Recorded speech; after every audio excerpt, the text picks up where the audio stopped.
I want to thank everybody for coming out here, and I think we're going to have an exciting meeting, get a lot of information exchange. And just to start off, if you wouldn't mind all standing, we'll do a pledge to the flag in the beginning.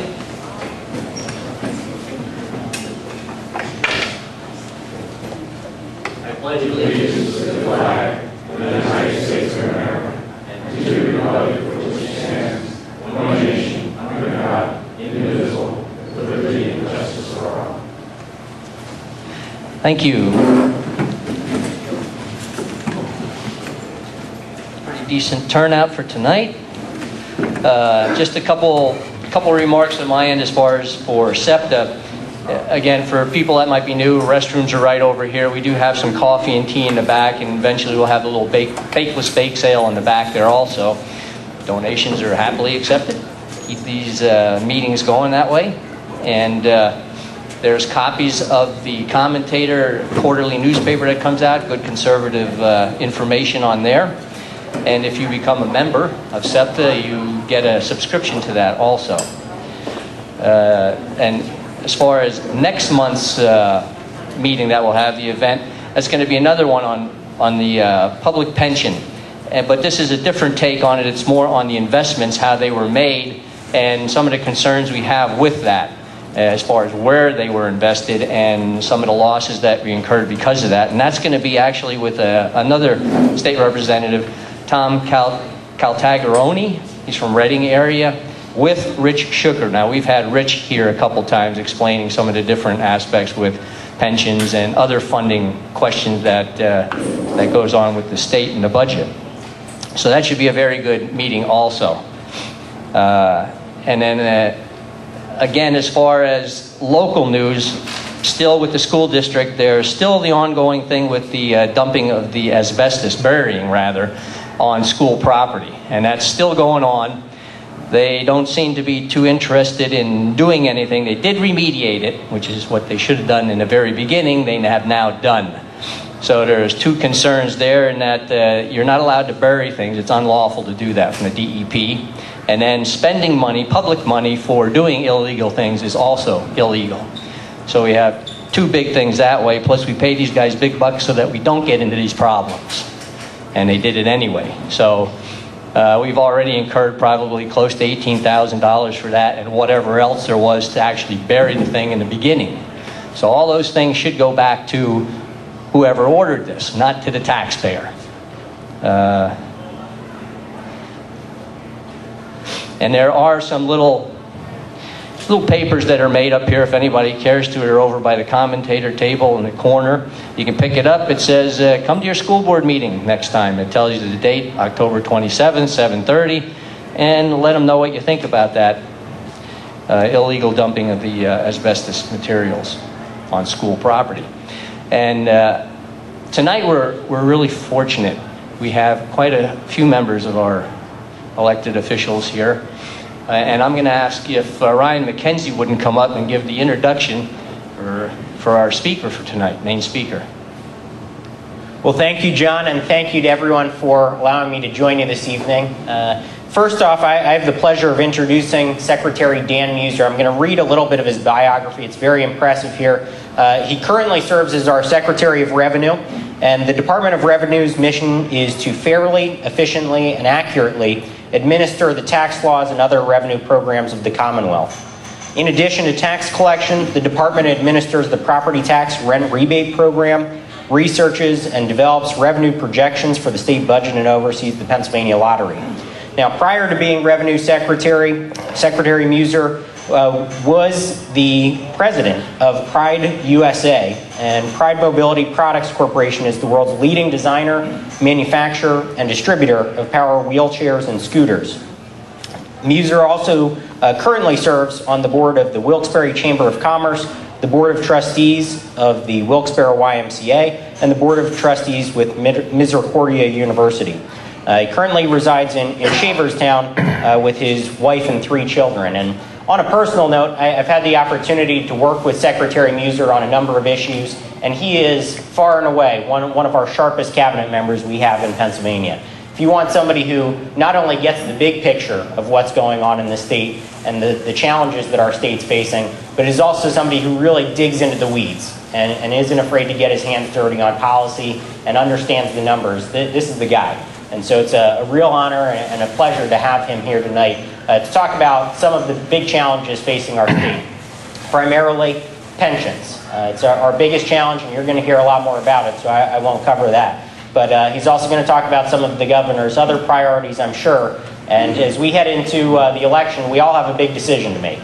And so we will hopefully get a good grasp and understanding of what is our challenges that lie ahead, what they look like, and also what we're doing to resolve some of those problems. And the last thing, as a small PSA, for those of you that aren't aware somehow, Election Day is coming up on Tuesday, November 4th.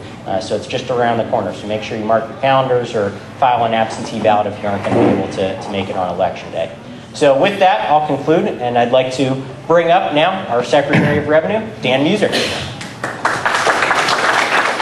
Thank you, Brian. If I could just say a couple words.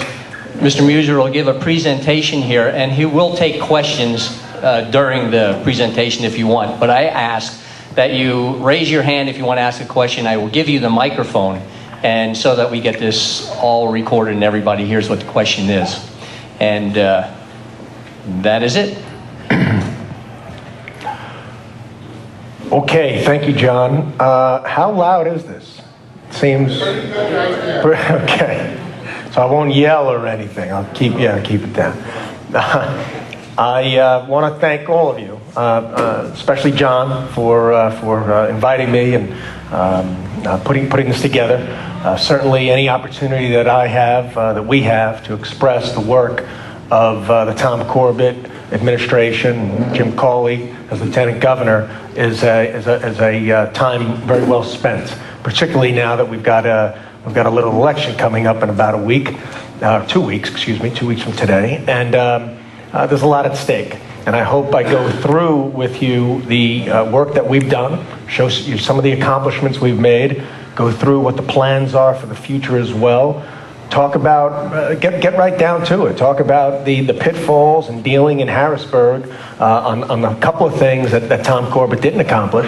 And frankly, get as much feedback from you as I can. Because at every event I've ever done over the course of the last 4 years, I've been Revenue Secretary. Just like in business, when you're out there talking with customers and meeting with customers, it's not just about you talking, it's about listening and understanding from you what is important. As Ryan, I really appreciate Ryan, by the way. He's a terrific member of the House of Representatives in the Commonwealth. He's a real doer. I have my categories of representatives. You make various observations over a 4-year period down in Harrisburg, but Ryan's in that category of a doer in the House. Aren't too many of those, so that's a very good thing. But coming from the private sector, the governor asked me to join him about 4 years ago because he wanted people whom weren't part of the bureaucracy, were very like-minded with you. Each conversation, I think, the brief conversations I've had so far just tonight, I agree with you. When you bring up a criticism on something that doesn't make sense, we don't think it makes sense either. And we're working on it. And I think I'll give you some details that you'll see that's just not an excuse. That's you'll get a better understanding, I hope, of the process that we have to go through in order to get things done. But we're very results oriented. Where the governor set some very simple goals coming into office 4 years ago. And one thing about Governor Tom Corbett, when he lays out a plan, he expects they're not stretch goals, right? They're supposed to be done, get achieved and accomplished. And if you don't, well then you failed.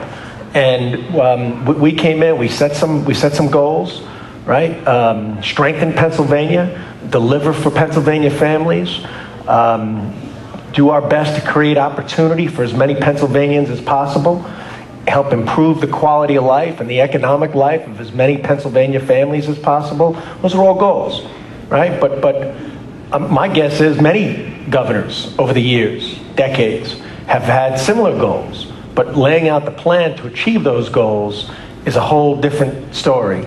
And that's what I'm going to go through with you, what the governor's plan was, and where we're successful, and where we weren't yet successful.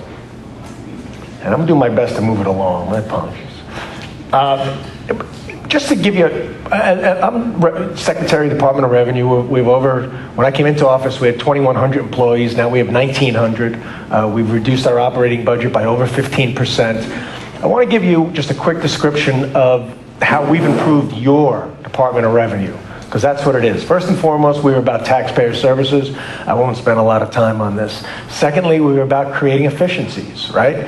Removing redundancies, doing things far more productively and effectively than were being done before. And we really did it. Like I said, we reduced our complement, they call it in the public sector, by almost 200 personnel, from 2,100 to near 1,900. Our GGO, government operational costs, were reduced from 167 million down 15%, as I said. So, yet at the same time, we advanced taxpayer services. So it's one agency, and there are many within Governor Corbett's administration, many agencies that have had enormous improvements within each agency. Third, our job was to, want to click that please, was to increase revenues without raising taxes. Governor Corbett said he wasn't going to raise taxes, and the reason is because Pennsylvania's taxes are too high. The cost of doing business, the cost of living, your government overhead is too high in Pennsylvania. When we came in, our rating surveys would put us at 45, 46, 47 out of 50 states. We're not competitive. In order to be a competitor among states and a leader among states, those costs needed to come down, and Governor Corbett made that pledge, and we've done it. But on the same note, you got to bring in revenue. You got to collect all the taxes that are due, right? I mean, as far as loopholes go and levels of enforcement and sales tax collection, and if somebody's taking deductions that they shouldn't be taking, the whole idea is to not make more taxes, but make more taxpayers, right? More people with jobs. Lower the tax, broaden the base, bring in more revenues. Under Governor Tom Corbett, we reduced taxes, I'll get into the details on this later, by near $1 billion on businesses, small businesses, large businesses, Pennsylvania families, family farms, and at the same time, we increased revenues by over $2.2 billion. So why that's important is, compare anything to the federal government, it looks good, unfortunately. But in the federal government, their revenues, our federal government revenues in 2008 were at a certain level that today, even with tax increases, or I'd say because of tax increases, they have not achieved, we do not yet have on the federal level, the level of revenues that we had in 2008. Under Governor Corbett, we reduced taxes by $1 billion, and we're $2.5 billion more in revenue than when I use that number because that was the low during the recession. We're also very much about doing everything we can to make Department of Revenue a great place to work. I believe enthusiasm in our employees is important. And lastly, we work to synergize and create policies and work with the policy office and, of course, Governor Corbett on advancing tax reform and making us a much more effective tax state overall in business and personal taxes. Moving along. The work that we did, and this isn't about your Department of Revenue, but when we came into office, we had a D rating for taxpayer services, administrative strengths, efficiencies. We had a D rating by the Council on State Taxation, your Department of Revenue. I hope you don't mind me saying, I'm going to say it anyway. When Governor Corbett's opponent, Tom Wolf, was Revenue Secretary, he came in 2009 and he inherited a C rating. Well, under him, it went down to a D. We came in, the governor said to me 4 years ago, what do you think you can bring it to? I said, Governor, we got to look at it, but at least a B. I've looked at it enough. Well, we brought it to an A-, and we were named the most improved most improved Department of Revenue nationwide last year. And that's for taxpayer friendliness. And that's the sort of work that we do.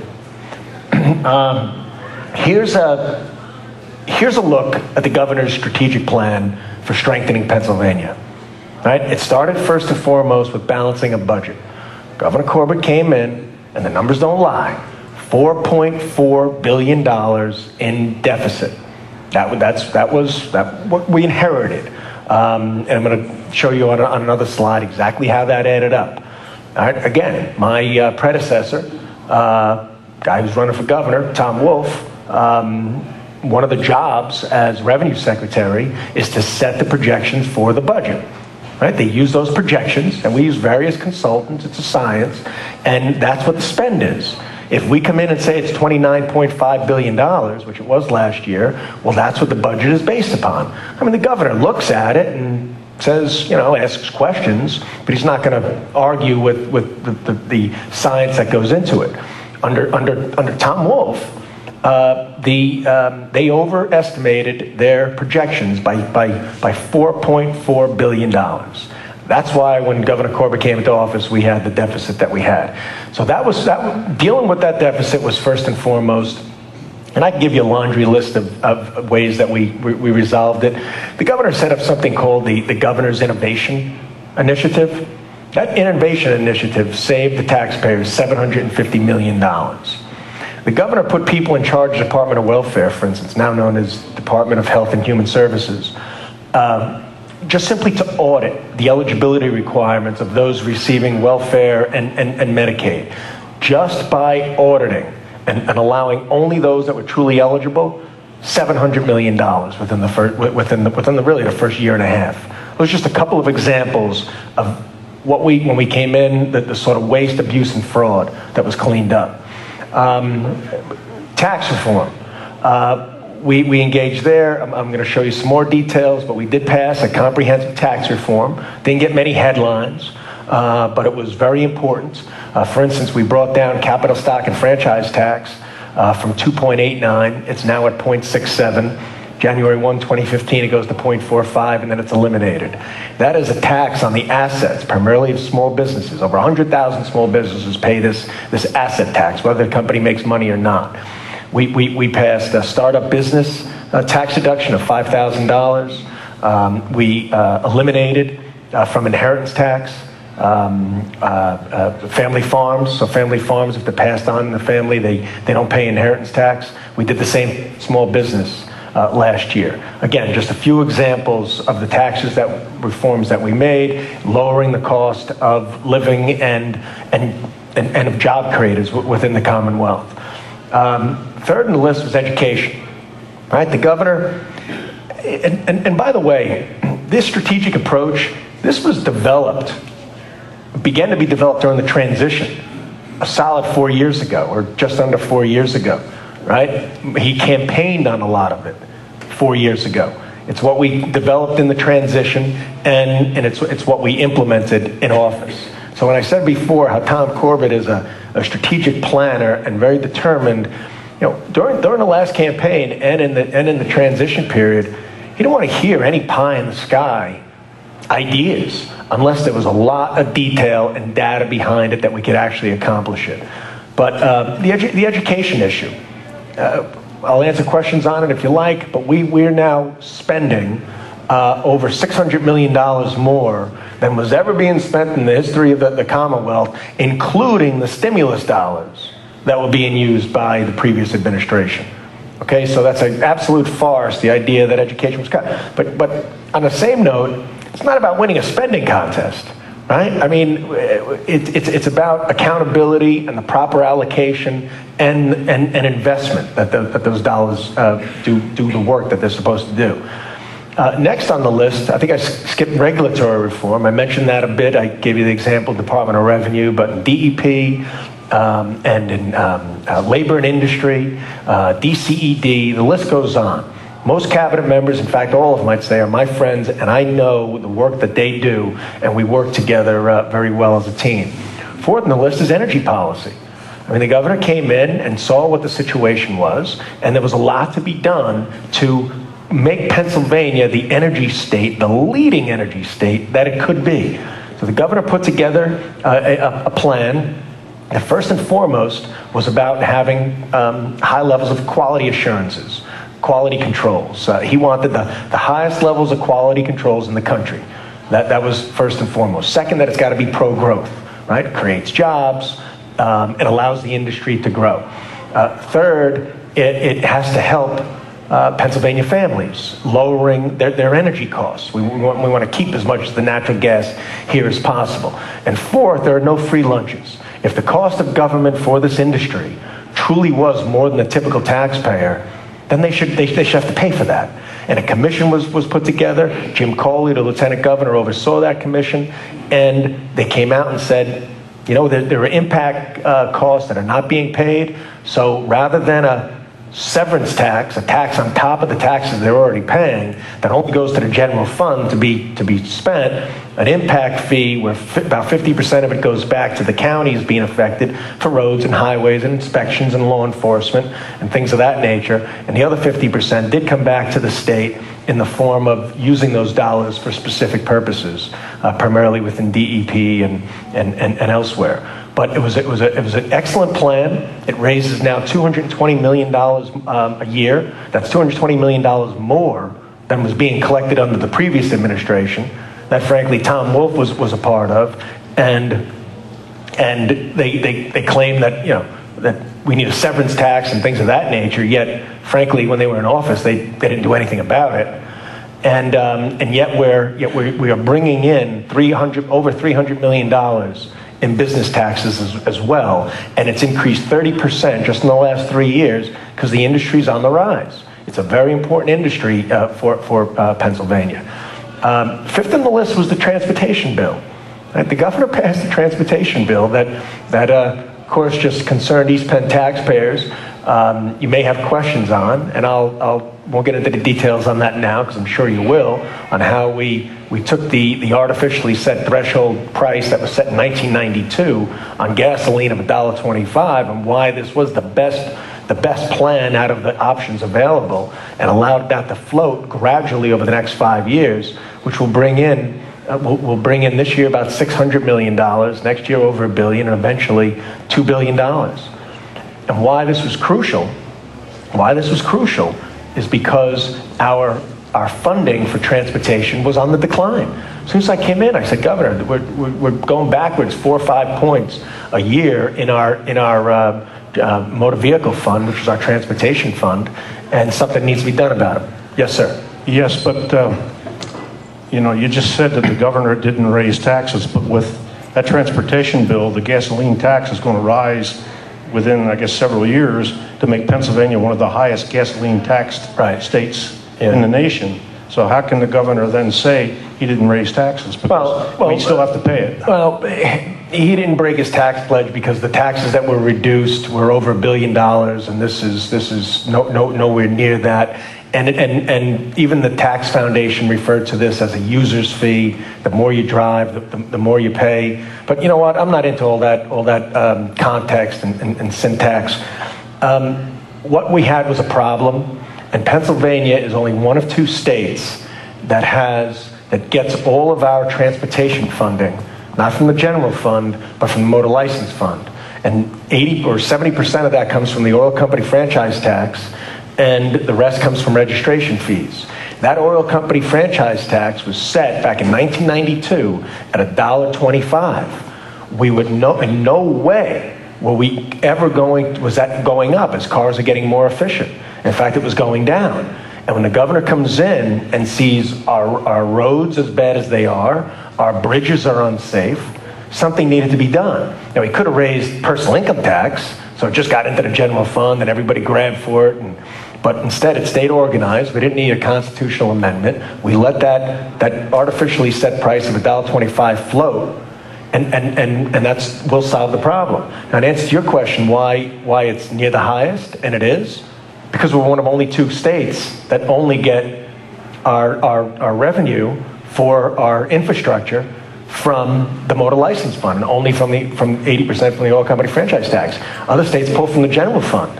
So they're you understand.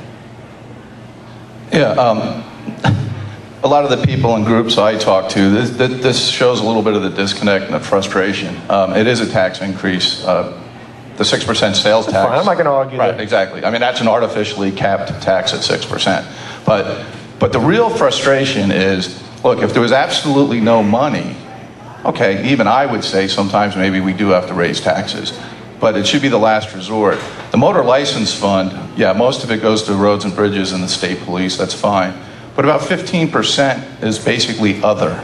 And this is the problem. It's money that goes to beautify, build brick crosswalks in towns and boroughs. It goes to rails to trails, museums. I mean, yeah, I know there's constituency groups for that, but this is the frustration. And we do have a critical highway and bridge problem, but it was created by, again, both political parties who have no sense of priorities. Now, when every dollar of revenue goes to fix roads and bridges and we don't have enough money, then you can make the case. And this is the serious disconnect, and it's been developing over 5 or 6 years, for me, well over a decade, and a handful of others in this state. And I wish Harrisburg, and I know you're here, Ryan, I know you're kind of sympathetic, this is a real serious issue. So, I don't know who's going to win on November. I know how I'm voting, but however it turns out, yeah, I mean, so why was that not the first part of the discussion? We're spending money on low priority. Yeah, they're nice, but they're very low priority. They're not critical functions of government.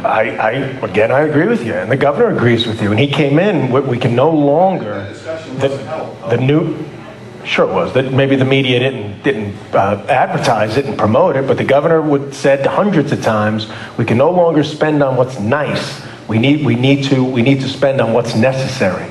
And that was the agenda, the first year, second year. The third year, some revenues came in, and he tried to give back a little in areas for disabled and things of that nature.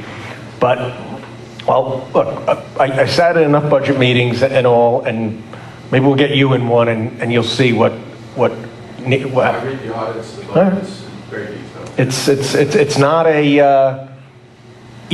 a. It's not a work of art. I agree with you, and it's nowhere near as tight as your business, I'm sure. So, moving along. And then even the governor's Healthy PA initiative, I won't get into details there, but truly, I sum it up, and I'll be glad to cover details. It made the Unaffordable Care Act, which frankly, that's what it should have been called, affordable for Pennsylvania. And by anyone who earns at 110% of the federal poverty level, they just don't get it for free. It's not an expansion of Medicaid. They have to pay into it certain amounts, and the idea is for it to be an affordable amount, but it's something. And when you have to pay into something, that keeps the old saying, you make something free, you never know how expensive something is until you make it free. Well, that will help keep limits on it. Because I will tell you this. The Unaffordable Care Act, and I'll always call it that, would have cost Pennsylvania, full adoption, about $700 million right out of the gate. Between computers, 2,000 new employees, that's $150 million right there, at least, and many of the other changes. And that's before the federal government no longer pays the full amount. That's before we have to start paying the 10% in 2 years. So other states are running into nightmares for it. Our governor did not send us in that direction. All right, next please. So some of the results, that slide is outdated. It's now at 5.7%, the unemployment rate. We came in, it was at 8.1%. There's 180,000 new private sector jobs have been created, and we're just about at the height. We're very close to even with the height of employment in Pennsylvania, which was in 07. Next, please. Here's where your where our revenues come from. Just to show you this pie graph quickly: personal income tax, sales and use tax, corporate net income tax brings in about 10%, about $2.5 billion. What's important here is that the big pieces of the pie, sales and use, and income tax, that's what we need to be driving. That's what states like Texas and other states where unemployment is very low, employment is high, and more importantly, or as importantly, personal incomes are going up. Those are the pieces of the pie we need to be driving, and what drives that is job creation, right? You don't do it by trying to grow corporate net income tax which, I'm sorry, John? I have a question, and after you're done. So, go ahead. Okay, my question is on the cigarette tax, which is at 3%, and with the NIS that's created in Allentown, they have a cigarette distributor that they have in the area, and all the money, the taxes, stay in that area. And it's a tremendous amount of money that they get from that. How much of that 3.1% stays in Allentown because of that, if you might know? So let me think about it for a second. I do know. Yeah, we have to administrate the NIS. I think the NIS had some great benefits. If you go into Allentown, you can see. But it passed, legislation that passed before Governor Corbett came in. And it has, as a first initiative of its type, it left a little bit of accountability to be desired. Let's just put it that way. But it's about $8 million. About $8 million of the cigarette fund that normally would go to the general fund went into the NIS. Might you know what percentage that is of that 3.1%? Yeah, it's about $1 billion comes in, so 8%, or 0.8%. And that's every year? Yeah. Okay, thank you. Yep. All right, moving along. And this is how your money is spent, right? You got about 40% goes to education for pre-K and higher ed. 40% goes to health and human services and Medicaid and welfare. That's very high. That's third highest in the country for percentage of budget, and 10% to corrections. Go ahead. Here's a look at the chart that I use and we use when we set projections, and I like showing it to illuminate how estimates that they're set and then what actually comes in. And as you can see, when I point in 08, 09, and 9-10, well, that's where that $4.4 billion came from. The projections were set that high.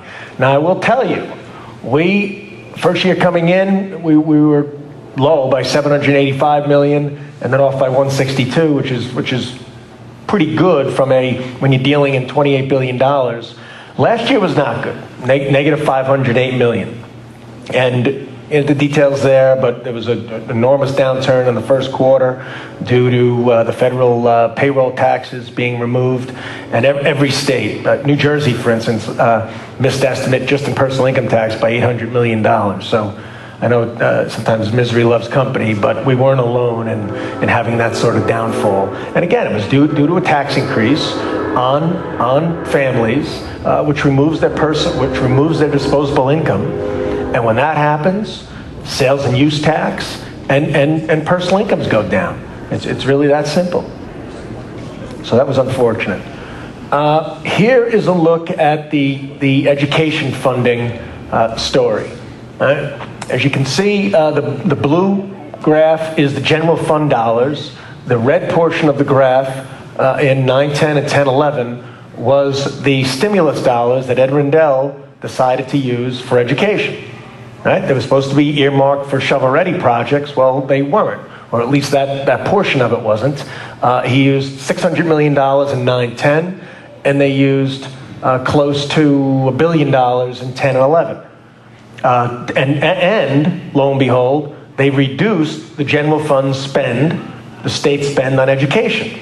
So when Governor Corbett comes in 11-12, well, we got to set a budget, and look where we set it. It ended up being about $100 million higher than the pre-stimulus levels, so the 08-09 levels.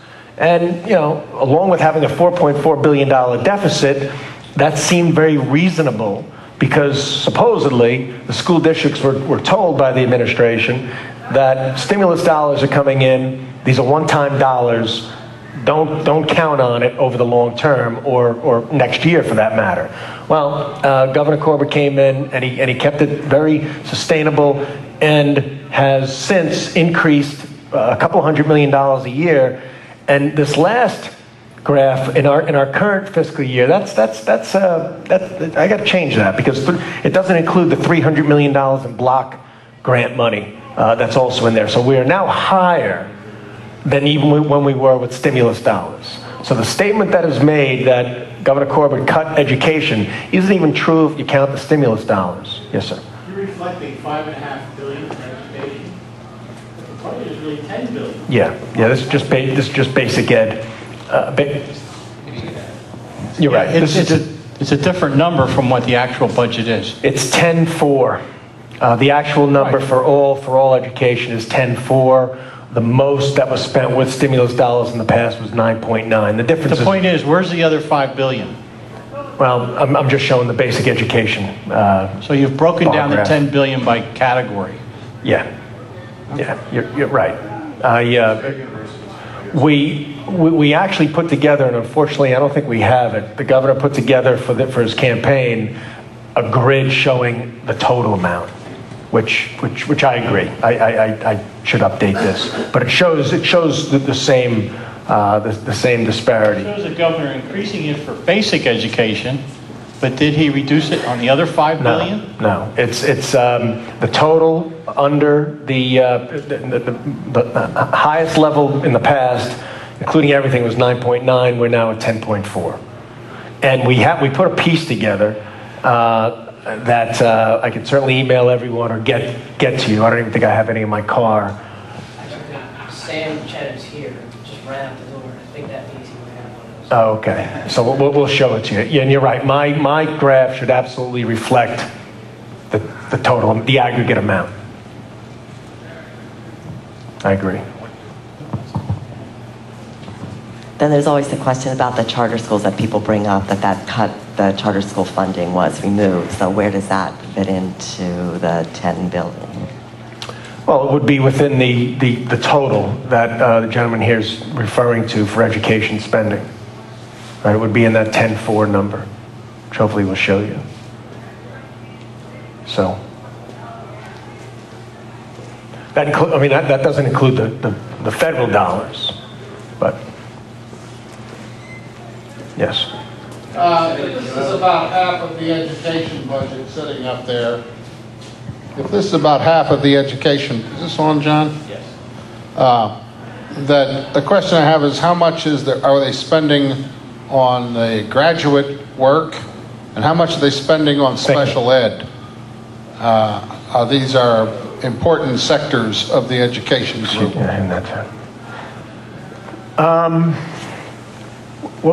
Special ed, and the other was just on higher ed? Higher ed, such Yeah. as the Penn State group. And Right. I'm going to get that to you. It's still less, frankly, than it was when we came in. When we came in, I think the total was about $700 million. We ended up proposing about a 40% reduction. It ended up being at about a 19% reduction, and it's gone up incrementally since then, but it's still not at that high level. However, the reason I say we're at the total highest level of spending is because what you see here, I just like being accurate, 10 billion, 46 million versus the 96 and change, or 9,600,000,000.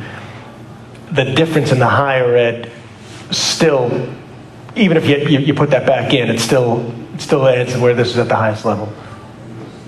So we gave him one. Another question on education is, they don't split that money. They don't take the total $10 billion and divide it by the total kids in secondary schools. Philadelphia gets about $4,800 a kid.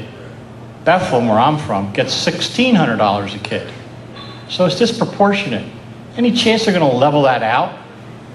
Well, they should. I don't want to support the Philly school district. Yeah, well, I might be able to talk about that. please, Brian, thank you. Some discussion in the legislature with regard to a committee or Yeah, commission. so, yep, absolutely. So, I mean, it is a fantastic point, and that the disparity is much wider than was even mentioned here. So, there are some school districts in the state that receive $600 per student, and some that receive $12,000 per student. And so the disparity is huge, and this also goes to our problem with property taxes. When you're talking about property taxes in Pennsylvania, they account for about 60% across the entire state, about 60% of school district funding. The other 40% roughly comes from the state, and a small percent, maybe 2-3% comes from the federal government. And so when there's that disparity in the basic education funding formula, that puts all of the other burden on local property taxpayers. And so there are two reasons for that. I mean, one is that we don't have a proper funding formula in Pennsylvania. We're one of only 3 states in the entire country that doesn't have a funding formula for students. So to rectify that problem, we in the legislature, we passed and the governor signed a piece of legislation that would form a basic education funding commission. And so that has now been established. They're going across the state, hearing from different organizations and communities about how we should level that out across the state and how we should fund basic education going forward. They held 2 meetings here in the Lehigh Valley already. And then what they're going to do is they'll come back to the legislature with a recommendation, and we'll actually vote on that recommendation. And so when you look at all the other states across the country, obviously the most common factor that's included is the number of students in your school, which makes a lot of sense, I think. And then there are other factors like a small school district, or if you have a large population of English as a second language students, or anything like that. Those things can get factored in if you so choose in your state. And really, what drives this disparity is that we have a provision in our state law which is called hold harmless. And so when it's a provision that says no school district should get less in basic education funding than they did the year before.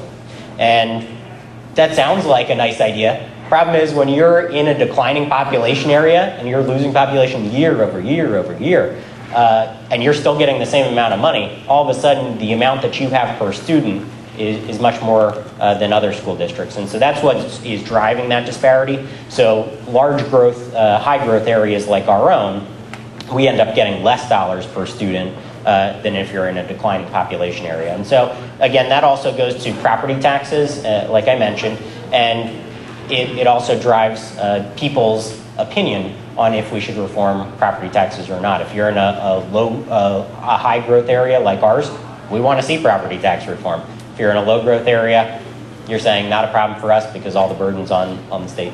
When's the commission? I believe they are supposed to come back with a recommendation. I'm not exactly sure, but I think November sticks in my head of this year. Yep, and so then we would likely vote on it next session. And you know, that plan is something that works well. We just did that on special education funding. We had problems there in how the money was going out, and we formed a commission. They came back with a recommendation. We voted on it, and it actually got passed and implemented. So now for next year, that just happened. So for next year, we'll actually put those special education dollars out on a formula which more accurately reflects how school districts should receive that funding. Rob? Yeah, wait a minute, Rob. We actually had one question from over that side first, and then we'll get to you. Dean, do you have a mic? Take the microphone from him. You don't have a mic? You don't need the mic. No, go ahead. He's got it. Let him ask his question. Okay. Governor Corbett has said that 66% of all new spending is going to increased pension payments. And there was a Senate bill where Senator Mensch, our senator, voted against the payroll protection plan. It doesn't look as though a pension reform bill will make it through the Senate. Will it make it through the House? And what will Governor Corbett do to make sure that it happens, that a pension bill happens in his next term? Well, we're going to be beating the drum much more so throughout, so people throughout the Commonwealth understand the importance of this. And he is committed to putting together a pension task force come January to lay out what would be the best ideas, get as much buy-in and consensus and participation from the General Assembly as possible, and then make a recommendation to the lawmakers so we get a new pension bill. The past one, known as the Tobash hybrid bill, was a step in the right direction, But frankly, legislators wouldn't vote for that. That was very disappointing because it was only an incremental step in the right direction, and they wouldn't even vote for that. I know Ryan voted for it, but why didn't it pass the House? Who's stopping it? I would encourage you to look on the website at the roll call vote to see the individuals who voted for it and against it. Again, I voted to move forward with pension reform. Unfortunately, we didn't have the votes, and so it's been stymied. But we are certainly going to go back at it. And I think, again, we'll hear more about it. I don't want to steal the Secretary's thunder, but I mean, it's the biggest problem we have in our Commonwealth. Would Governor Corbett go to the territories of the people in the House and the Senate who voted against this and campaign in their territory? It will be a priority in the next administration over the next 4 years, and it has to be, because it's the first way of dealing with the property tax problem. Both are a crisis. Earlier, when the transportation bill was coming up, I agree. You want to deal with the cost side of the ledger first. When it comes to property taxes, the cost side of the ledger are the pension increases. In many cases, pension increases over the last 10 years accounted for 40%. And I have your numbers for Lehigh County. I'm going to show you in a moment. 40% of your property tax increase came in the form of pension increases. Not so here. Yours are a lower percentage, but your property taxes have gone up, I think, over 300%. And that relates somewhat to my question or observation, which filters into all of this discussion. If you look at your graph, at first glance, it would seem to say that you guys have done, at the state level, done a reasonable job of holding spending level for basic education. The problem with that, as we've been discussing, is that at the local level, costs have been going up, primarily driven by pensions. So to the extent that you keep funding level at the state level, that burden falls on the local property taxpayers. Right. So how do we solve that? On one hand, we need pension reform. For taking credit for holding it level, but all you're doing is squeezing everybody downstream. Agreed. We need pension reform. We need property tax reform. I mean, when the governor first year he came in, he removed 8 of the exemptions, I think, which allow for referendum-driven or require a referendum for local school property tax increases. There were 8 reasons that a school board could have to raise your property taxes. We minimized it to 3. But frankly, it worked some. It didn't work all that well. But they can also submit for emergency funding needs, which many of them do. So, yeah. Just answer your question. Get microphone on you. I'm sorry. No, I'm Italian. I talk real loud. For everything else. Your question is, like, how will the administration be able to accomplish that? What are they going to do? Excuse me? Yeah, it's on. It's on. Hold it closer. It's all about messaging, right? Where we have failed as an administration in trying to enact pension reform is we have allowed a message to be perpetrated that this is anti-education as opposed to being pro-education, pro-taxpayer. What have we done to try to solve that problem is ensuring that our communities all around the state are educated about what the issue is and not allowing other outside factors to shape that message. So we did, over the course of the summer, as an administration with the governor, grassroots-style pension reform press conferences where we discussed these issues and laid them out for the community so that they understood what the factors were, what the issues were, and saw the numbers, and were able to reach a conclusion for themselves without reading a headline or having a message delivered to them that was anti what the administration was trying to accomplish.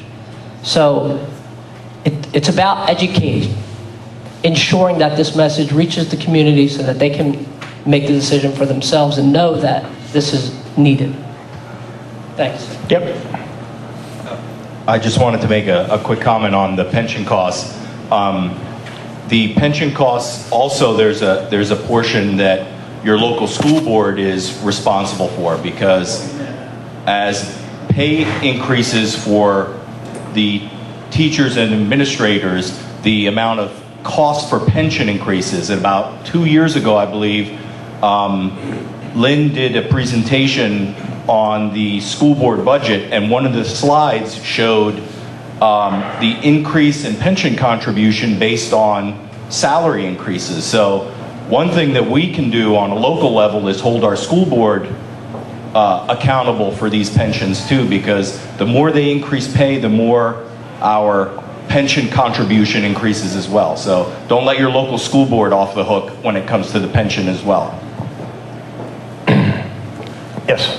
You've indicated there are 3 exemptions. School boards are very good at getting around and using those exemptions. Right. Almost none of them stay within the boundaries that they normally have. I would recommend you get rid of all exemptions. Well, I understand. Put their feet to the fire. Yeah, I'm going to show the exemptions up here in a moment. Look, you know, Governor Corbett's pushing for bringing a lot of common sense and accountability to property taxes, to pensions.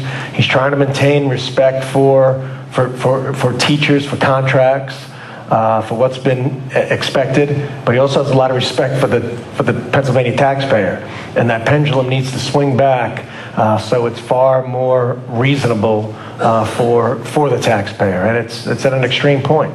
But I agree. But sometimes it's also about what you can get past. If you didn't allow for those 3 exemptions, maybe we wouldn't have gotten any improvements. And that comes down to who we vote for in the state legislature. The governor accomplished a lot of his plan, not everything. I mean, he just literally can't do it all by himself. It's a very active board of directors in the General Assembly.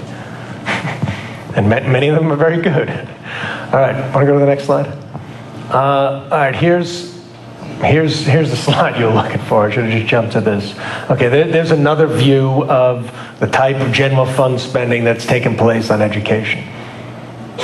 Okay, here's a look at our pension crisis. Well, again, our opponent Tom Wolf says there is no pension crisis.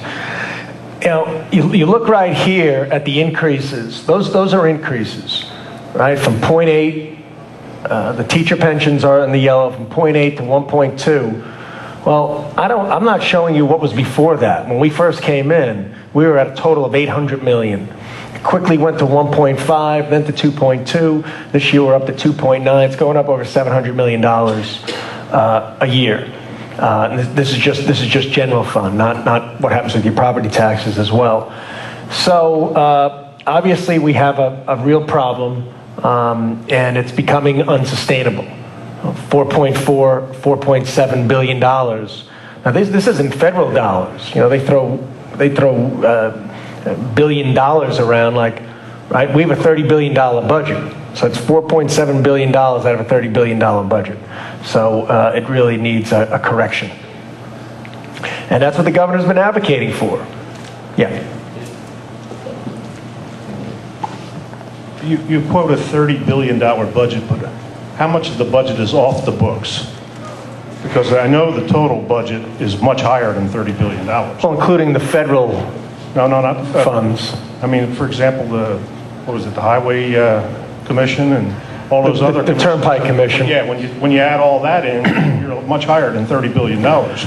True, but this is the general fund. And so then what is the total budget for the Commonwealth?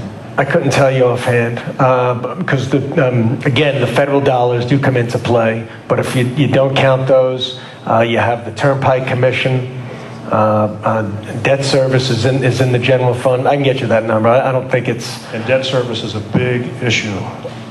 We kept it the same. It's $1.2 billion. Can I ask the question? We came in. Pardon me? Can I ask the question? Of course. Taxes? If they put all that money in the stock market and they lost, why are we making up for it? Nobody else can make it up. They put the money into the stock market, and that's why it's lost. Yeah. Now we're supposed to pay it back. That's not right. It's not right. That's the difference between a defined contribution and defined benefit program. Yeah, but they're giving money to the Democrats out of the teachers' pension fund. Yes, they are. So if they're giving it out, that means they have too much. Point well taken. Point well taken. Again, we're looking for some moderate, reasonable solutions that don't necessarily hurt people what's been promised or change contracts or change the law. But again, you got to respect taxpayers. We have to make our state healthier. And this situation's making our state sicker. I have a question on the previous slide, if you wouldn't mind. Could you go back to that for a second? And the one where you have the increase in the pension. They go backwards.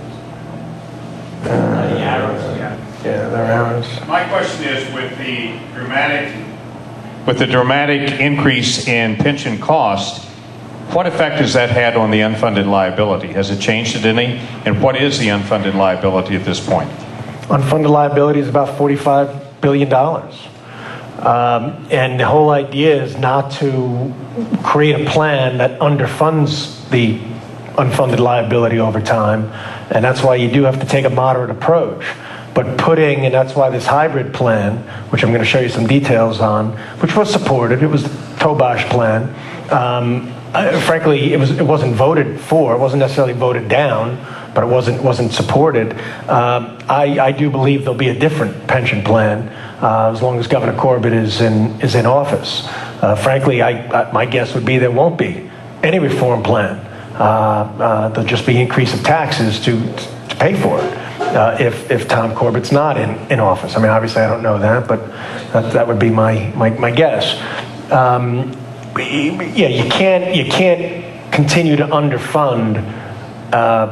So you have a short-term improvement, but a long-term larger problem. $45 million. What was it Billion. back at the beginning of the grant? Has this increase made any dent in the liability? I know. Well, I'm asking what it was. Well, when the stock market was at 8,000, and now it's at 17, give or take, that obviously improved the portfolio, and the unfunded liability decreased. So things of that nature, and the added contributions that were required. And what act was that? Act 210? 120. Sorry, right. That minimized the multiplier for new employees from 2.5 to 2.0. So over time, anyway, that unfunded liability will steadily come down. Even this Tobash plan, the one Governor Corbett supported, is just an incremental improvement. I mean, you can see it's still going up. The red bar is with the reforms. It's just simply, it's not as bad. It's a little bit less worse. It's more manageable, but it's still an issue. Yes. Secretary Meuser, two questions. One, I hate to put you on the spot, but again, over the last 5-6 years, we taxpayers are realizing we need an honest dialogue. This problem started in 2001 under Act 9A. I have no interest in either political party. Which party was in charge of Harrisburg at that time? Well, that would have been the governor in 01 would have been Mark Schweiker. Well, actually, the bill was signed by Governor Ridge, so it must have been done right before the transition. Okay. And both houses were controlled by the Republican Party. It's one of the reasons I'm not a real advocate for the Republican Party anymore. So again, please let the people in Harrisburg know, again, this is the disconnect and the anger that I think you guys are surprised about. My real question, though, is, and I'm trying to find the information, I do have the original state Senate study that, to justify this change, the conclusion was it will cost the taxpayers nothing. Think about that, people. Has there been a study done to show what actually occurred between 2001 due to the changes? In other words, what would that number be without Act 9A? Has your department conducted that study? No, that would be an interesting visual, but no, we haven't. Okay, I think it's more than interesting, but okay, thank you. I think a good question to even ask to your question is, with Act 9A, what would have happened if the previous administrations actually contributed what they were supposed to? Because even Act 120, which Representative McKenzie brings up, this is the first administration in the last 12 years that has made the pension payments as required by law. It's less worse. Yeah. We're tired of hearing that. Well, everybody's valid. But we're moving in the right direction. Yeah, Governor Corbett wasn't governor in 01, and he, I don't know if you heard, but not all Republicans in the General Assembly are on board with the corrections he tries to make. So I'll leave it at that. Yeah. All right, so I think we agree it's some unsustainable cost increases. The governor set out some reasonable goals in any sort of pension reform to protect retirees, significantly reduce risk, particularly in the unfunded mandate and unfunded liabilities, and not to do the proverbial kicking the can down the road. Now, this proposal accomplishes some of that. Nowhere near the proposal that he introduced a couple of years back, but that made less progress than this hybrid program. So this is a look at what the hybrid program does. It sets defined benefits up to $50,000. Above $50,000 in income, you move into a defined contribution plan, and from a beyond 25 years of service, it's entirely a defined contribution plan. The savings on it, I'll go to the next slide.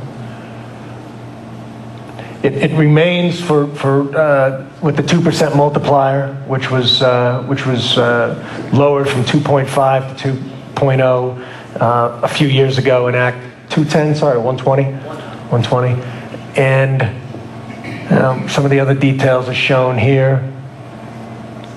All right. Something that is big, no loans or in-service distributions from the DC plan that exists today. That's really an irrational way of allocating the funding available. I had a question again on the previous slide, where it says the defined benefit, defined contribution. Does that mean that anybody that earns over the $50,000 mark is completely defined contribution, or they still get $50,000 worth of defined benefit and then the rest is contribution? Right. First $50,000 is within the defined benefit. Thank you.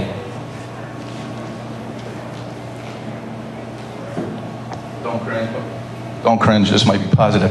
I had heard an interesting statement at Lehigh University. I watched it on PCN. They had like an all-day seminar on local governments. One thing we've been You were the one that watched that? Well, anyway, some of us have to. But anyway, so the point is that we've been looking into, and we're learning superintendents, when they retire, they're literally walking out the door with $350,000, $400,000 checks. It's actually called yacht money, or there's some other terms, but that's a popular one we hear, yacht money. I contacted State Senator Wagner's office, some other local politicians, and it seems a lot of people aren't too aware of this. Now, however, I believe it was Senator White, I think he mentioned that practice was stopped this year via legislation. Can you speak to that, Ryan? Because if that's true, that's awesome news. Yeah.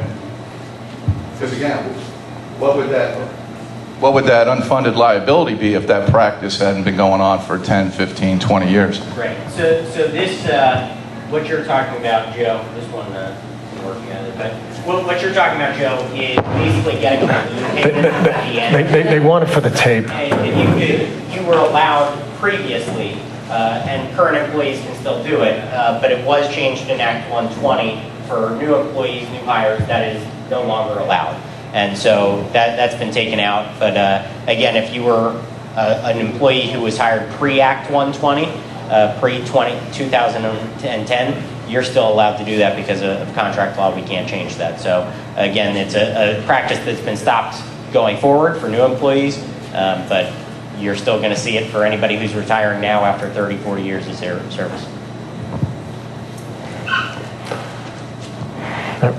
Go to the next slide, please. Yep, and we covered that. Who's in? Pretty much everybody, state legislators as well, and there are protections and there are savings. Now it's over a 30-year period, $15 billion. Still significant savings to say the least, and overall general fund savings of $7.4 billion, and it will have effects on property taxes as well. But this was a start. It didn't get passed, and again, the governor's committed to going into next year, establishing a commission, probably headed by Lieutenant Governor Jim Cawley, and it's going to be twofold. One for dealing with pensions, the one side of the ledger, but then also dealing with reform in property taxes. That's the whole key, of course. That's the big one. All right, I think I belabored this. Here were the exemptions, as mentioned earlier. The money, what the governor had passed in 2011, which was no easy task getting this passed, but the money is intended to cover special education costs.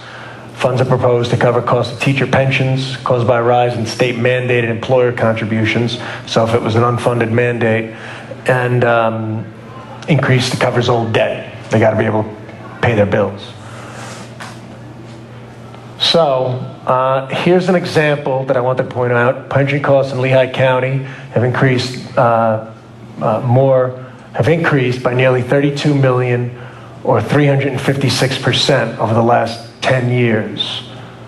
All right, that's a pretty large increase. Go to the next slide. I just want that to sink in. Right, okay. And this is the one I want you to see. There it is by school district. All right, it adds it all right up. Those are just the increases. By the way, that's not your total cost. That's just the increases over the last 10 years. And what does everybody think is the primary driver of those increases? Pensions. Salaries and wages. They don't pay much for medical. How's the seniors supposed to keep up with it? Well, we need property tax reform. Move to Florida. And spending reform. I'm going to ask that everybody, one at a Last time, line. use a microphone, please. Let's go to the last line. Just so and then you get a look at what that has done to your property taxes, which is the end game here, what needs to be addressed. And over the last 10 years, it's gone up 52%. I've seen some figures, and I can't tell you right now where, but I believe the out-migration that's lost revenue to the Commonwealth because of our tax structure is about $10 billion now, or approaching $10 billion. You know, I'm an advocate for SB 76, to be honest with you. But I know some people don't. But I want to see the school districts be able to budget like I do, and then the state send the money down. That's what SB 76 will do. But what could the state do if they had that $10 billion back? It's like having two personal income taxes. That's what comes at $12 billion in personal income tax. It would hopefully be spent wisely.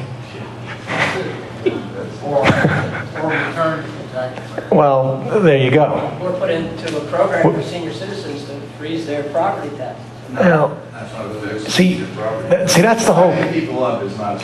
Well, please. That's the whole key in putting the house in sound financial order, right? When you do that, then it gives you the opportunity to have tax reform and lower taxes and address property taxes. I mean, has been first on the agenda and will continue to be under Governor Corbett. Frankly, you listen to the wild ideas of his opponent, and there's a lot of spending taking place. A report came out that it would be over 100% increase in personal income tax alone, just to cover it. If I could, actually, I know it was just an off-the-cuff statement, but again, I think it's indicative actually how Harrisburg thinks.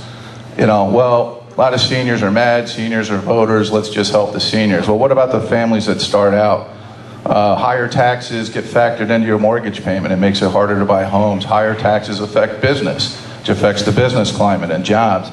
We got to stop just doing what's politically smart and do what's best for the state as a whole, the Commonwealth as a whole. I agree. I would encourage. That's a regular discussion, as it should be. But we've got to be clever enough to not abandon older Pennsylvanians, and at the same time make a vibrant environment for job growth, technology companies, and attract young people to make the money, spend the money, and and keep the whole economy going. Now, you look at Florida, for instance. I mean, Florida doesn't have, like, people say, well, we don't tax pensions in Pennsylvania. That we shouldn't do that. Well, Florida doesn't have that problem because they don't have a personal income tax. So, and they figured it out. It's never easy, but they figured it out how to create the economic growth in spite, and we can do it. We can do it. We dug out of a hole. The last 4 years, I mean, I put it like this. We now, Pennsylvania's in good shape. We need another 4 years to get it in great shape. I just wanted to make a quick comment before you change the slide. Everyone in East Penn, give yourselves a round of applause. We're #1 in property tax increases over the past 10 years. Just real quick to your point. I agree with you 100% in terms of the mindset of catering towards a specific demographic. But when you look at some of the slides and listening to some of the community groups and such that I do in my day-to-day job, 356% increase in the last 10 years. 356% increase property tax-wise over the last 10 years. Individuals who are retired at the age of 70, the 20 years prior to that, let's just say, the increase was de minimis compared to that.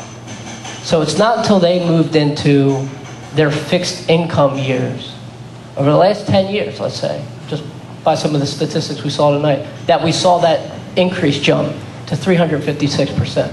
Now, I agree with you in terms of identifying certain demographics and trying to single them out to try to offer that support or help. Personally, I think my generation is the one that's completely ruined over the last 10 years. Individuals that are graduating from college with record levels of debt, trying to start a family, record levels of school loans and such. So I do agree with you, but there is a sense to try to look at some of the factors that we've created ourselves, see who they affect the most, and try to help everybody as much as reasonably possible. I'd just like to say one thing. As senior, and everybody here basically is senior, when you take a look at tomorrow, if your computer or something like that, your increase on your Social Security is going to be 1.5%. So you don't think we need to help the seniors? 1.5%. What are the teachers and all the administrators and everybody else making, and everything you showed here tonight? A senior, if you get $30,000 a year, what's 1.5%? Right. $350? Yeah. So when I hear somebody say about the seniors, oh, we're doing this and that, 1.5%. Figure it out. Yeah. Oh yeah. State employees go up more than that every year. It's interesting what you say. I'm a senior. I've gone to my school board meetings in Bethlehem, and I've complained and I've showed them ways I think they could save money, and they listen, but they ignore me. Because I'm one person. Sometimes two people come. It's apathy. Oh, you folks sitting in this room, you don't go to meetings, do you? And that's the problem. And it's not just people here, and look how few showed up. But it's apathy on the part of the population. Taxes have gone up 52%. They may bitch about it to friends, but they're not going out, they're not voicing it to the people who control that. And so it's going to continue. This is not going to change until people get together and start protesting it. Well, it has changed in some other states, and we watch those states closely. North Dakota is probably the most extreme example. I mean, they've got one big oil well underneath them, and they're doing fine because of that. And But Secretary, sorry, go ahead. I'm sorry, but Texas, Indiana, Florida's not an energy-producing state, and they're managing to move their economies forward. We need to create value. We need to create economic growth. And when that happens, personal incomes go up, not for those that are retired, but values of homes go up, and hopefully the values of homes can go up over time without being met with increased in property taxes along the way. And it's happened elsewhere, and those will be our goals over the next 4 years. And Secretary Meuser, I have a question for you, because again, the point isn't who's suffering the most, because I know a lot of people who are suffering, they've seen no pay increases. They've lost jobs. Yeah. So, again, we've all got to be united. I mean, that's just the reality. Because, again, it's just a sense of, well, as long as I'm taken care of, I don't care. But it's the spending that's the problem. What is the single biggest driver of all those property tax increases? Has the department done an analysis of that? Well, but you said it's 40%. What's the other 60? Well, it's salaries and benefits. I mean, you talk about, sir, you get 5. Teachers are getting 7, 8, 9, 10, 11, 12% of your raises. Because they get 3 types of raises. So that's a big part of it. So this is the information we were hoping would get out to the public. Thank you. All right.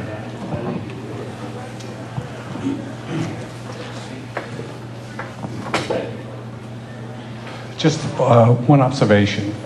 Recently, there was a study done by generation. The baby boomer generation has paid more in taxes, whether it be Social Security and every other tax, than any other generation has. So, yes, do we need to help the seniors? Absolutely. Because if you're not able to pay your taxes and your house goes up for a sheriff's sale or whatever, is there somebody going to be able to help you? How many of you are going to get jobs or whatever? How many people here are hireable? It's not going to happen. So yes, you do have to help the seniors because of the very fact about the taxes that were paid previously and misspent. Oh, it's a great point. I think from every state representative, every state senator, certainly every governor should interview them before you hire them, before you decide to vote for them. Interview them, ask them these questions.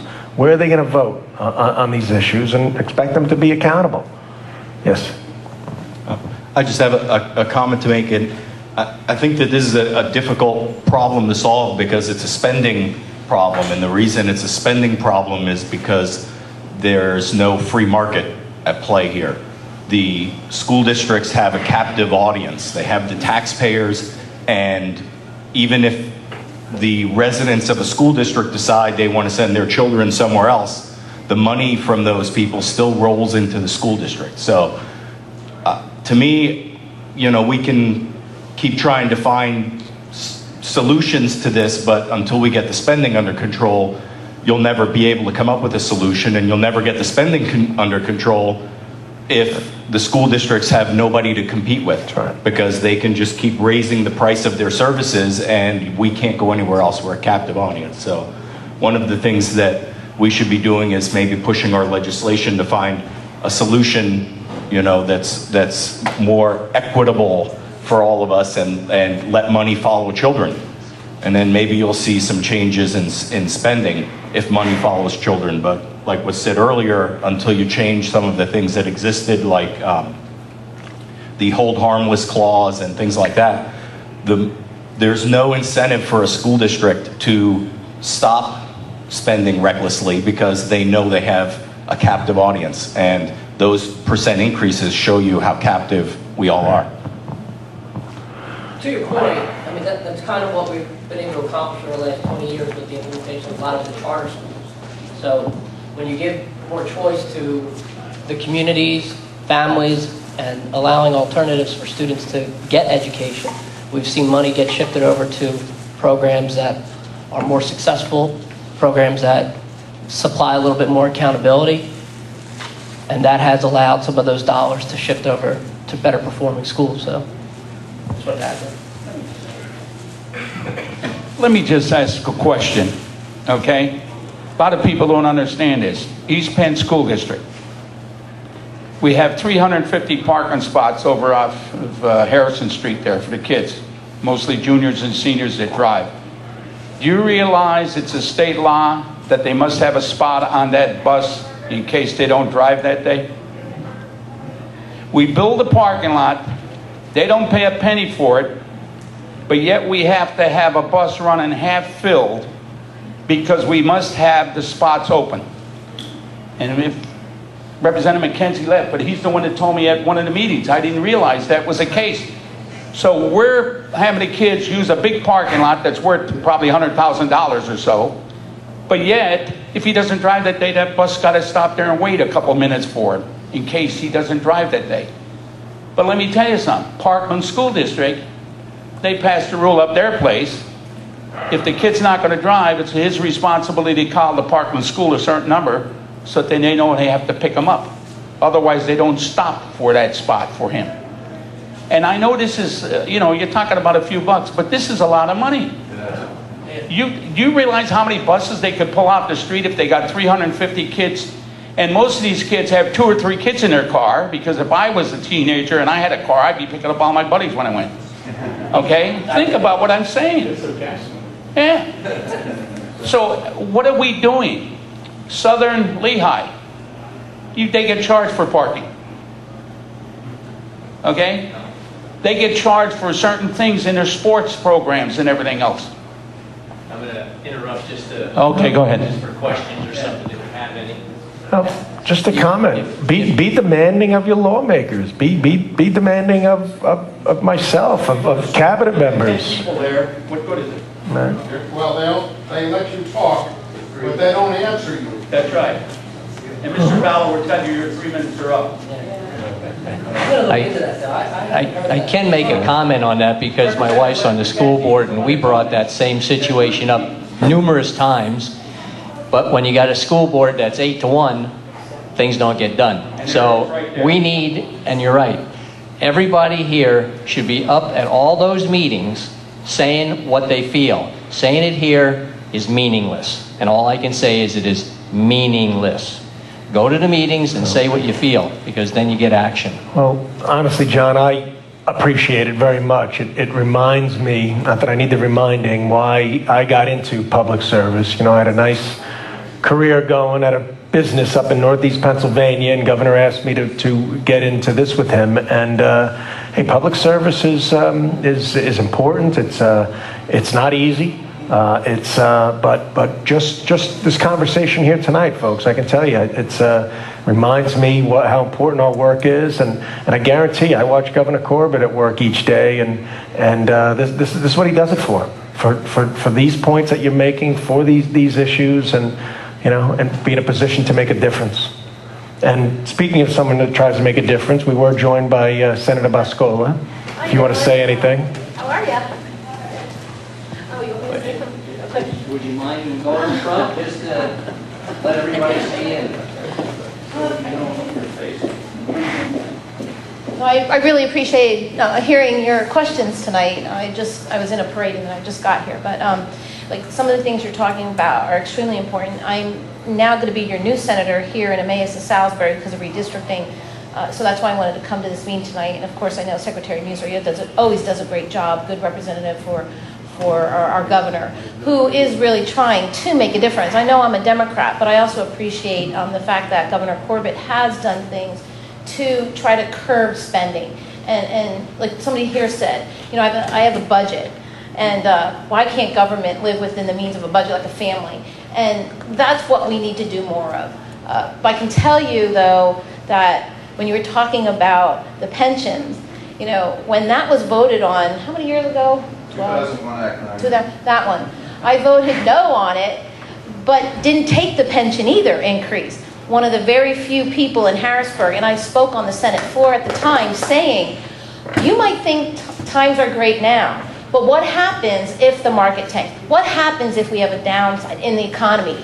The taxpayer is going to be stuck with this burden, and I thought it was unfair at the time. I think I'm one of the last ones. So what that means is... I believe you were only one of 6. Yeah, it's one of 6. I have a tendency to be like that a lot in Harrisburg.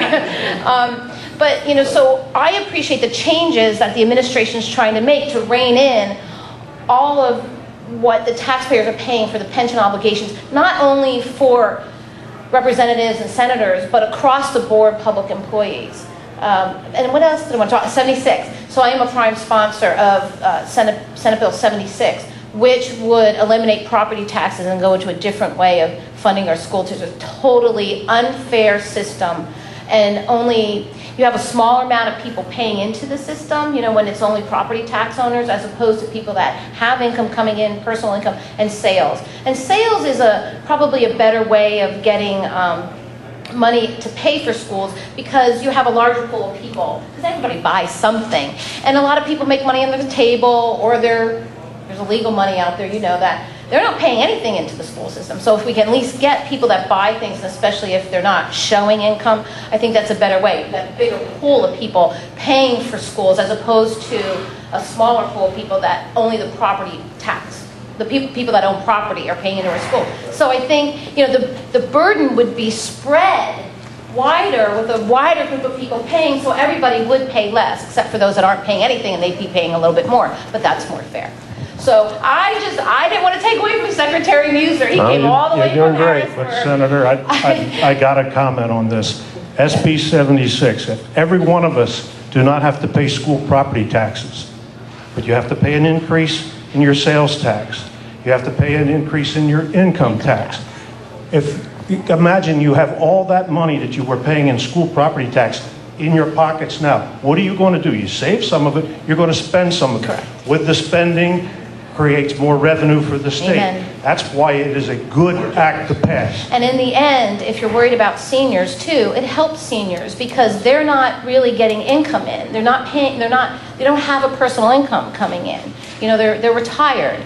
So in the end, it really does get more toward individuals who are younger going into until you're like 65. But then when you turn that age, if you're lucky enough to get there, if you turn that age, then you get the benefit of having to pay less for the schools as you get older.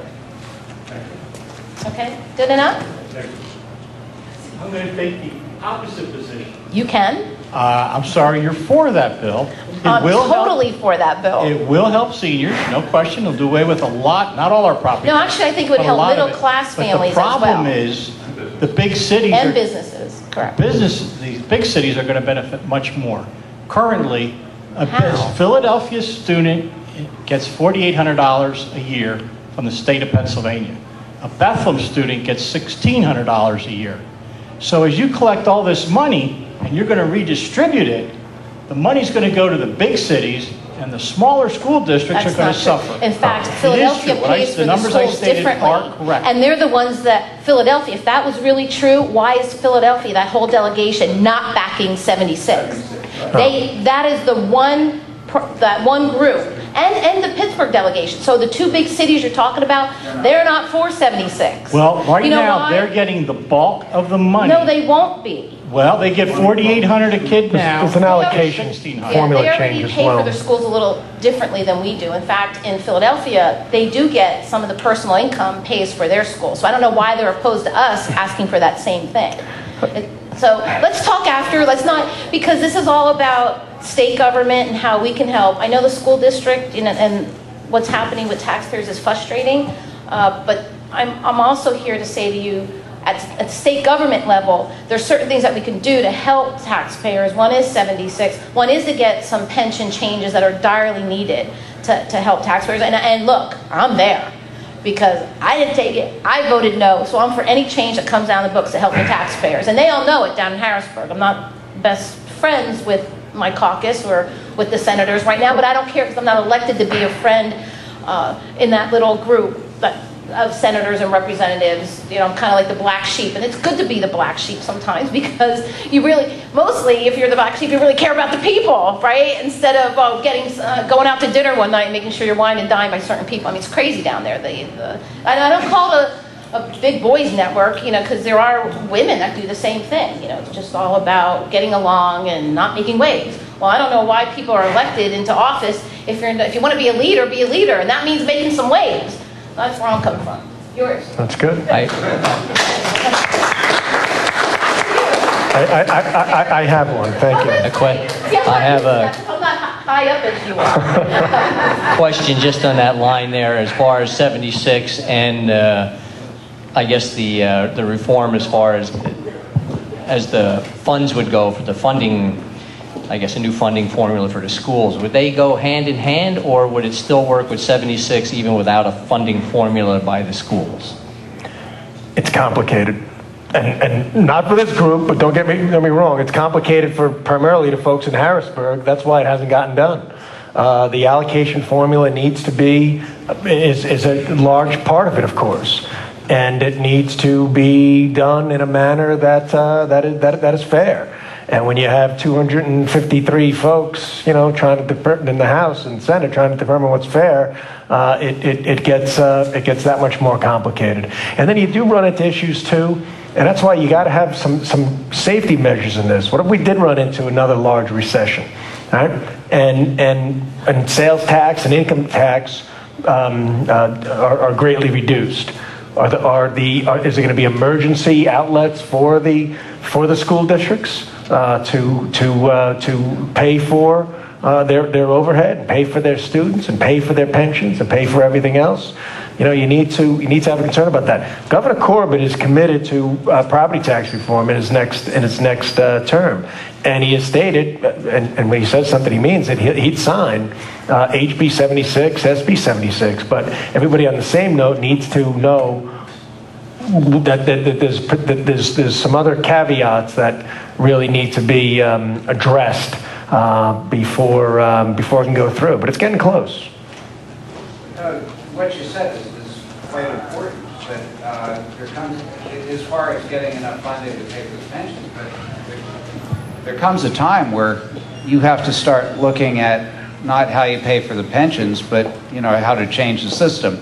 And if you force it by squeezing the tax revenue, then that's how change will happen. Necessity is the mother of invention. Couldn't agree more. Not the other Couldn't way agree around. more. The more revenue you give them the general fund, that's why the governor wanted the impact fee. That's why the governor has done a number of things. Did the school increase to $300 million in the form of block grants. He doesn't want it going into the general fund and just being spent. Yes, ma'am. I have two questions. One, education. I'm a retired teacher, and I've said for a long time that we need a per pupil cost for the school districts. And if you lose 200 students and they go elsewhere, you lose the per pupil cost times 200.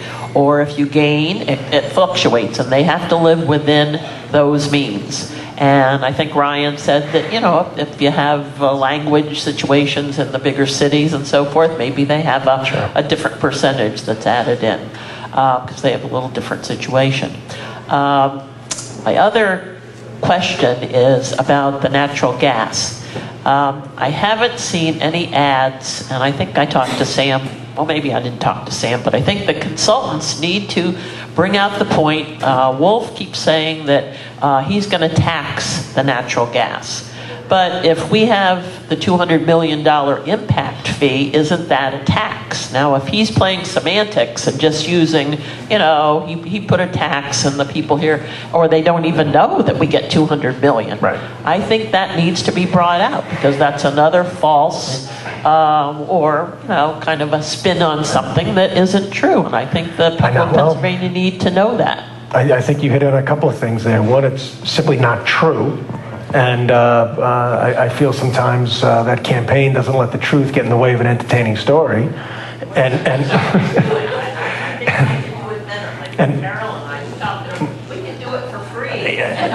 Okay, you're on board. I won't say you're hired. We don't have the money to hire you, but you're on board. Help us get that word out. Oh, I know these guys will make you believe that the industry is not paying any taxes at all.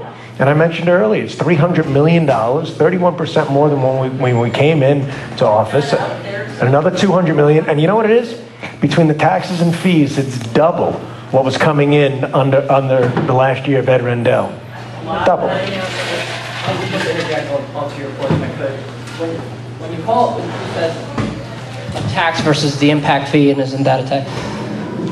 When you implement it, we'll call it as a tax, where does the money go? Into the general fund. When it gets into the general fund, we lose control. So what did the governor do? He looked at the industry and decided these are the issues that face the communities that revolve around this particular industry. If we do an impact fee at a certain small percentage, we can ensure that that money does not go to the general fund. This is money that stays within the communities, 50% of it, and the other 50% is output to each and every county in the Commonwealth. People don't know that. No, they do not. Yeah. That's why I'm here to tell you. And Lehigh County gets some of that. Yeah. Yes, they do. Even Philadelphia got $1 million last year. Million, I was going to say 700,000, $1 million. Lisa Scheller, who's the president of our county commissioner, she's the one who told me that we get a little portion of that money. Yep. Which stays in the west, the Sure. people who have the property. Up by me, People who have the land. Bradford County, their property taxes That's are... fine. Yeah, sure. But let people know that other areas of the state are benefiting. Well, believe me, we're trying. We can do it more got 2 effectively, weeks and to we do and we it, need so, to. There's a lot at stake. hurry up. I understand. You want to say something? Yeah, so just real fast. We just did on Thursday at the campaign end. We just did. My name is Sam, by the way. I'm the governor's political director for his campaign in this region. On Thursday, we just did something called the Day of Truth, where in almost every county, our commissioners held press conferences, and we did it here in Lehigh County, where they actually highlighted exactly what the impact fee is going to. And one of the great things in Lehigh County is Brad Osborne, one of our commissioners, works for a company that has actually created jobs because of the impact fee. And so he talked about that directly. It was so widespread in the state that the Wolf campaign responded to it that evening and essentially said, look, we're going to get rid of the impact fee, we're going to bring in a severance tax, but we will find a way to replace the impact fee. We're not sure how, we're not sure when, we're not sure, but it's going to get done. And so that message went loud and clear on Thursday. We had commissioners all over the state talking about it. But you're absolutely right, Carol. It's something we've got a message we have to keep driving, and we're going to do that in the last 2 weeks. So.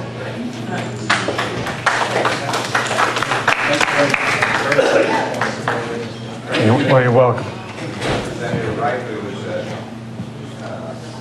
our representative. He always said there's 200 plus to get together. How do you get that many together? That's just simple. You cut them in half. Get rid of half. Well, yeah, so why have 200 people out there if they can't get together? He says you need them because you got 155,000 people for every one of them. Well, you know, great, cut them in half. So you got 200 and some. So what's the big there's deal? been proposals. The governor supports it. We have a very expensive full-time legislator, and there's a lot of line of thinking that it should be reduced in size. I read that 50 people were supposed to go, maybe. Yeah. Sam Smith, the Speaker of the House, was supportive of it, and I think another 50. Yeah, perhaps. But we don't need them if you can't get nothing done. It's a big deal of having them. If I don't produce my job when I work, I wouldn't have it. So it's a big deal. I agree. We need to get the electorate to say that's what they want to see in their leaders, that they minimize the size of the legislator. And we need strong leadership in order to accomplish that. And frankly, we put Tom Corbett back in there, we'll have a chance. We'll have a chance. I mentioned earlier there were a number of accomplishments that he made, and I went through those. But there are a few things he didn't do. Right? One of them was pension reform. Can't do it himself. He brought 3 different proposals. Another was the state liquor store privatization. You know, we're not afraid to say what we didn't accomplish, but it wasn't because of lack of effort. It was simply lack of support, or frankly, you know, too much lack of courage within the General Assembly to go up against the unions. You know,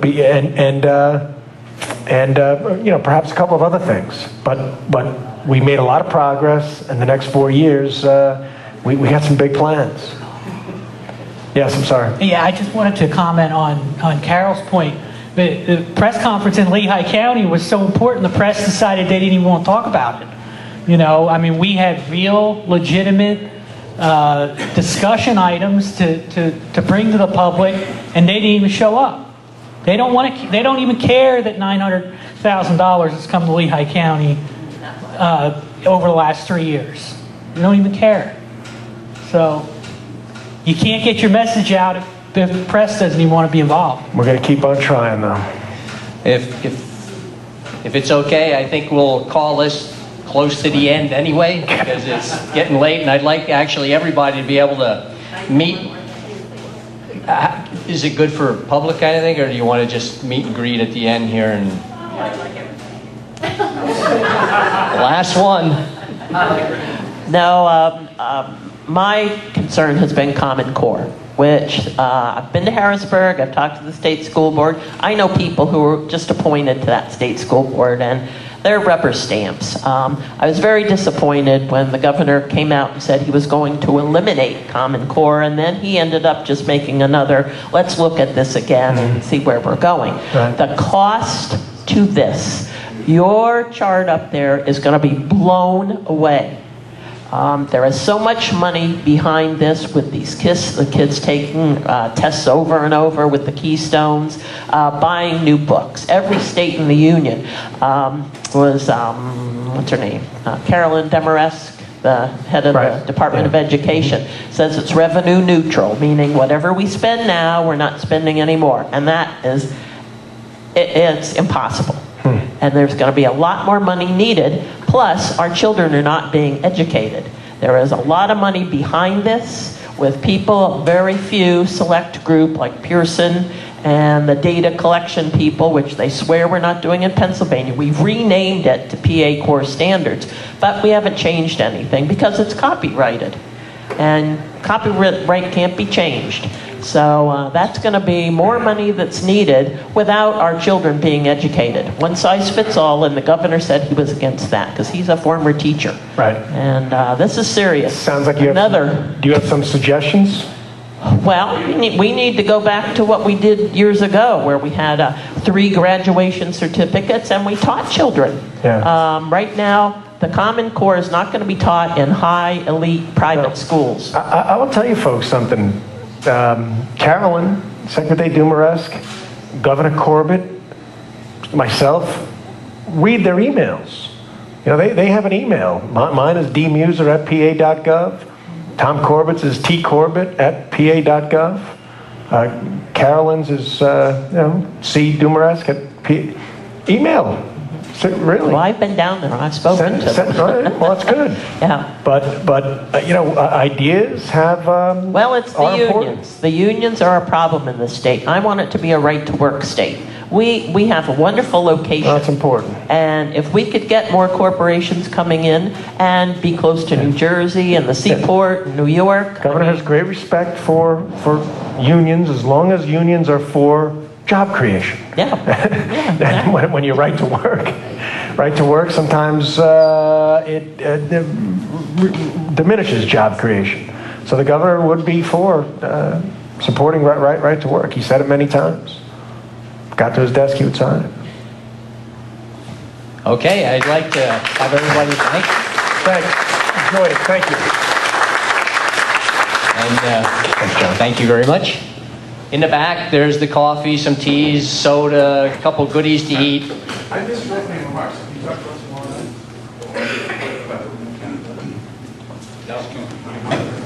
Okay, there's a public announcement here. Is that working?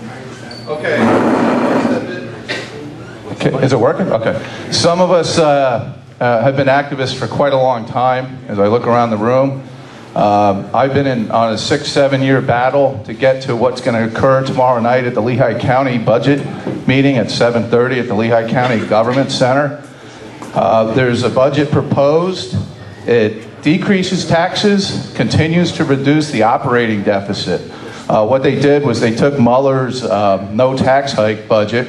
I think he was pretty fearful to try to push another one through after what we saw a couple years ago. And the reform team, they proposed 27 specific line item budget cuts. Nobody's going to die. Nobody's going to starve. The courts aren't going to shut down and the prison be opened. Some of the ridiculous things we heard 2 years ago. And a lot of them passed, and some even passed 9-0. Bipartisan, unanimous cuts. They took the proposed $5.8 million deficit. They reduced, or 5.5. They reduced it to 3.8, and are cutting the millage rate. It's a small tax cut, but it's a tax cut. So please come out tomorrow and witness this. I'm running around telling everybody this is actually going to be historic, what these guys accomplished, because they changed the whole process. So please come out. Please come out. 7:30, Lehigh County Government Center. That's on 7th Street, just south of the statue. So please come out. Thank you. The one thing with that is you're going to have to pay $3 to park in the lot now. I brought that up at the last meeting, saying I don't think that's right that the people who come to redress their government have to pay $3 to do it. Do that. Yeah, Allentown.